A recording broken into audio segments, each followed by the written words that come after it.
I'm TJ and I'm here with Nicole. I'm a technician with KCI and we're working on these garden urns, some exploratory surgery, fixing some of the space on the inside. We had Nicole diving into the urns yesterday, cutting out some of the cement underneath and like building a new wall up so that water that gets in collects more neatly. And then today we've been applying a consolidant. It basically just helps the surface as it's like old and starting to kind of fall and like sugar with age. This will like go in, it'll fill the surfaces, and any cement that's been lost, it kind of like refills those areas with a silicate substitute. It's a natural substance, which is nice and like breathable for the stone because it's so old.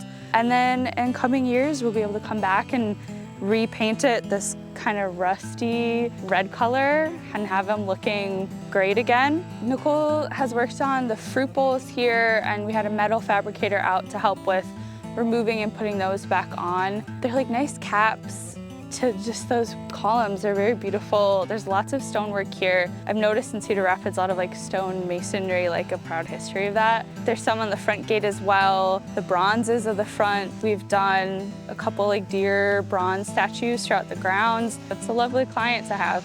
Just excited to work here. It's a beautiful space. I think she'd be amenable to that. She can probably speak more to the technical terms of things than I can too. Do you need to start a new one? Yeah, would you start another exterior? This is like the monster crack, so we want to definitely make sure that's getting hit.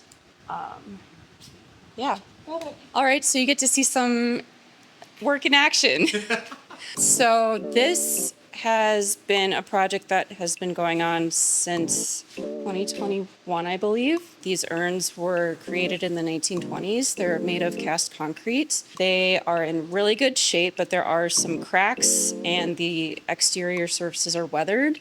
So the original paint is worn off in many places, and the surface is just being worn away by being outside for about 100 years. We de-installed this urn. We did not realize that it was anchored because the anchor was located under about 12 inches of highly compacted soil. So when it was lifted, the bottom of the urn broke, which presented a whole new problem. So the lighter color at the very foot of the urn, that is a completely new replacement piece. So I took the broken foot, I pieced it back together, and I made a mold of that, and then I cast a new foot in a very strong restoration mortar and attached it. And that process took about a year because it was a matter of getting the materials and allowing the mortar to cure it to its full capacity so we could attach it. And then we actually had to keep the urn completely suspended in the air for a month. When I attached the foot to the original urn with additional restoration mortar, because I didn't want to put the full weight on it before that had cured, because there was a chance it could have slipped out of alignment, and that would have been a whole nother issue. So we kept it suspended for a month over the winter. I think it might have been 2 months actually by the time I got back. And then we released it and put the full pressure, put the full weight on it. And so now today, TJ and I are picking up where I left off on the treatment, and we are consolidating. So over time, masonry and concrete can, as it's being weathered, particulate matter will be lost and there can be voids inside of it. And so this is a liquid consolidant that penetrates deeply and basically on a molecular level bonds and fills those voids and just strengthens it. But it doesn't seal it, so it still allows moisture to move through it, which is what we want because we don't want any freeze-thaw damage. These are outside year-round, so it's very important that they be able to stay outside in all the elements.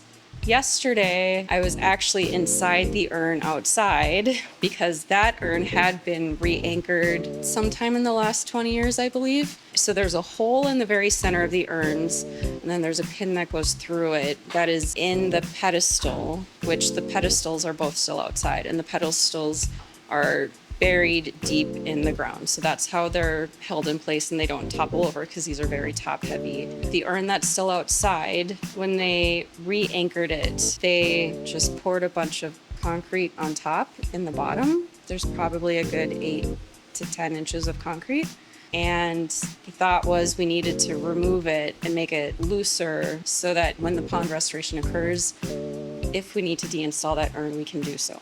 What I found out is, well, one, I found out how thick the concrete was yesterday, and it is so covered. Like, there's so much concrete in the base. There's a chance we may not have to deinstall it. We could just box it up and protect it that way while the restoration is occurring. And so I reversed all my work yesterday and I just backfilled it with new mortar, but it was still valuable.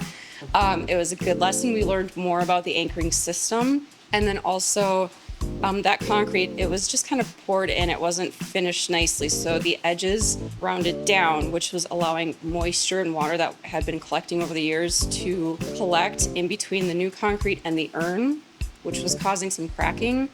And then it was just also, standing water is never good for anything, period. So I was able to fill in those voids and feather it so the water now will drain properly and pool. But they made a cover for it too, so that will hopefully keep out a lot of moisture. And then what's left is tomorrow I will be filling in some cracks, at least on the pedestal out there, maybe this one. At some point, they will both be repainted with a mineral paint that will bond with the masonry, with a color matched to the original, so kind of like a brick red. The artist used to use crushed brick as pigment and when he painted some of his urns, so... If you're thinking of the color, oh, it kind of looks like a brick red. Well, They actually used brick, yes. To our knowledge, we don't have any documentation, but just historic records, yeah. We hope you enjoyed it, and if you want to see more, hit the like button, the notification bell, and subscribe to the channel.